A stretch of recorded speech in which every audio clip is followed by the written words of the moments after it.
क्यों नहीं मिल रहा? क्योंकि परमात्मा को ढूंढ रहे, गुरु को नहीं ढूंढ रहे। जबकि guru is the key to open the lock. तुम चाबी नहीं ढूंढ रहे हो, तुम ताला लेके घूम रहे हो। परमात्मा तुम्हारे साथ है, सदा है तुम्हारे साथ। जैसे कस्तूरी हिरण के साथ है, नाभि में कस्तूरी ना, लेके घूम रहा है और बन बन भटक के मर जा रहा है। कस्तूरी कुंडल बसे मृग ढूंढे वन माही, ऐसे रमता राम है दुनिया जाने नहीं। रमता राम तुम में रमा हुआ, तुम मंदिर में जा रहे हो माथा टेकने।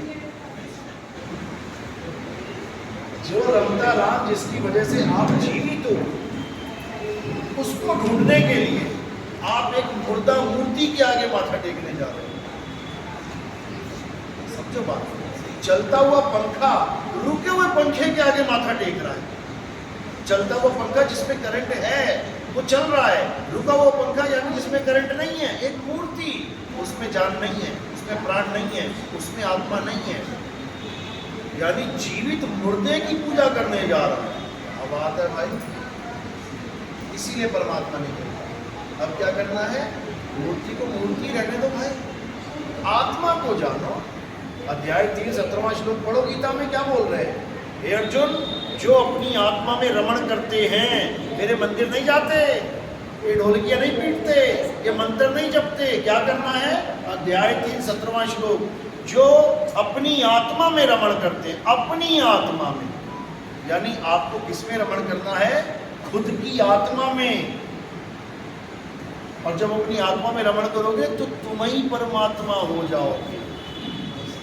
तुम ही, हे अर्जुन, जो अपनी आत्मा को जान लेते हैं, उनमें और मुझ में कोई भेद नहीं रह जाता।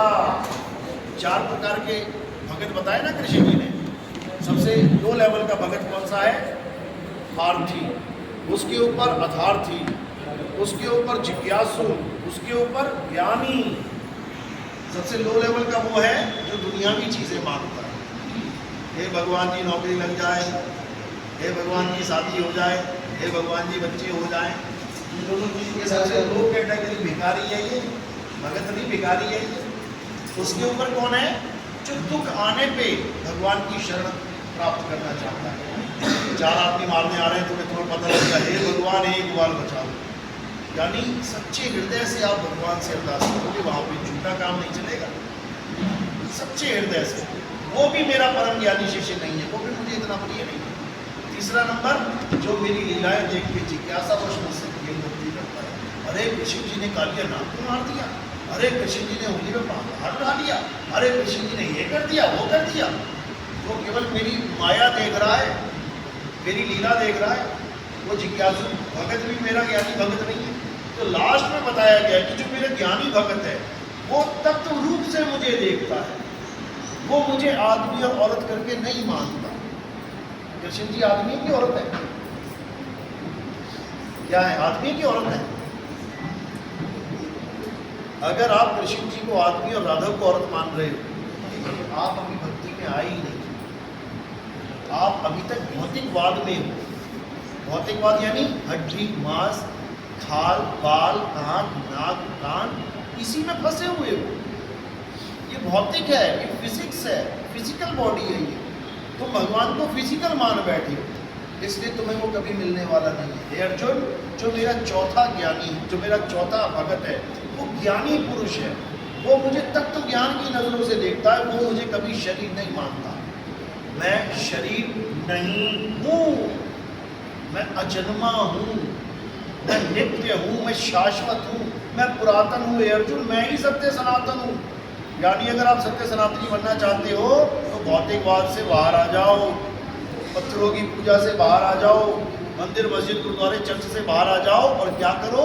अपनी आत्मा में रमण करना सीख। ये गीता का उपदेश है, लेकिन वो रमण करना कौन सिखाएगा? अध्याय 4 34वां श्लोक। हे अर्जुन, अगर तुम सत्य को जानना चाहते हो, यानी अगर तुम आत्मा को जानना चाहते हो, अगर तुम उस तत्व को जानना चाहते हो तो क्या करो? ऐसे तत्वदर्शी संत की शरण में जाओ। जपी की शरण में मत चले जाना, जो तुम्हें हरे कृष्णा हरे राम जपवा रहा है, जो तुमसे राधे राधे करवा रहा है, जो तुमसे अल्लाह अल्लाह करवा रहा है, वाहिगुरु वाहिगुरु करवा रहा है, राम राम कर, यानी किसी भी मंत्र जपने वाले गुरु के पास मत चले जाना। कहाँ जाना है? अध्याय 4 34वां श्लोक, हे अर्जुन तुम ऐसे तत्वदर्शी संत की शरण में जाओ। तत्वदर्शी, दो शब्दों का भेद है, इसका मतलब समझ लो क्या है। तत्व और दर्शी, जैसे एक होता है सूक्ष्मदर्शी। सूक्ष्मदर्शी मतलब यानी बहुत सी छोटी छोटी चीजों को दिखाने वाला, जिसको हम कहते हैं माइक्रोस्कोप। एक होता है दूरदर्शी, यानी दूर की चीजों को पास करके दिखाने वाला, जिसको हम कहते हैं टेलीस्कोप। और एक हो गया तत्वदर्शी, यानी हमें उस तत्व का दर्शन कराने वाला जो तत्व हमें चाहिए, जिस तत्व को पाकर हम तत्व ज्ञानी बन जाएंगे। अब तत्व कितने प्रकार के हैं? अध्याय 2 17वां श्लोक, हे अर्जुन इस दुनिया में दो प्रकार के तत्व हैं, एक सत्य और एक असत्य। यानी तत्वदर्शी सत्य क्या करेगा?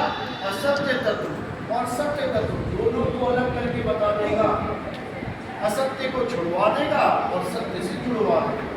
यानी फिजिकल बॉडी को खेल खत्म, इसका छुड़वा देगा। छोड़ हे अर्जुन, ना तू शरीर है ना मैं शरीर हूँ, और ये जितने राजा महाराजा खड़े हैं ये भी शरीर नहीं है।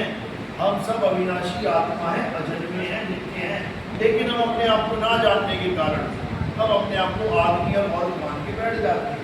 अब अगर हमने अपने आप को आदमी और औरत मान लिया, इसका मतलब हमारी मृत्यु 100% निश्चित है, क्योंकि कौन मरता है इस दुनिया में? आदमी और औरत मर जाते हैं। कौन नहीं मरता? आत्मा नहीं मरती। तो जब हम ये जान जाएंगे कि हम आत्मा हैं, तब हम कब मरेंगे? कितने साल बाद? आत्मा कब मरती है? 100, 200, 500, 1000, लाख, करोड़ साल बाद? कभी नहीं। यानी हे अर्जुन, जो आत्मा को जान जाते हैं वो अमर हो जाते हैं। अमर, ये नहीं कि शरीर नहीं मरेगा, शरीर तो जाना ही है, मरा ही हुआ है, पंखा तो मरा ही हुआ है, केवल करंट की वजह से जिंदा हुआ पड़ा। करंट हटा लो फिर मर गया, फिर जोड़ दो चालू, फिर हटा लो फिर मर गया। यानी आत्मा की वजह से ये मुर्दा शरीर चलता और रुकता है। आत्मा ने प्रवेश कर दिया, चल रहा है, आत्मा ने छोड़ दिया, तो क्या करता है? अब हमें आत्म तत्व में मिले। इसके अलावा गीता में कोई उपदेश नहीं। गीता में एक जगह भी नहीं लिखा कि राधे राधे जप करो या हरे कृष्णा जप करो, बिल्कुल भी नहीं। उन्होंने तो ये कह दिया जो मुझे नर रूप में जानते हैं वो पूरक है, वो पूरक जो मुझे आदमी करके मानते हैं, मैं आदमी नहीं हूँ। विष्णु जी को जो लोग आदमी मानते हैं, तो फिर कछुआ कौन था? फिर मछली कौन थी? वो भी तो अवतार है उनके। चालू करना है। राम जी और कृष्ण जी के पीछे पड़ गए, हरे राम हरे कृष्णा, अरे हरे मछली हरे कछुआ नहीं है क्या?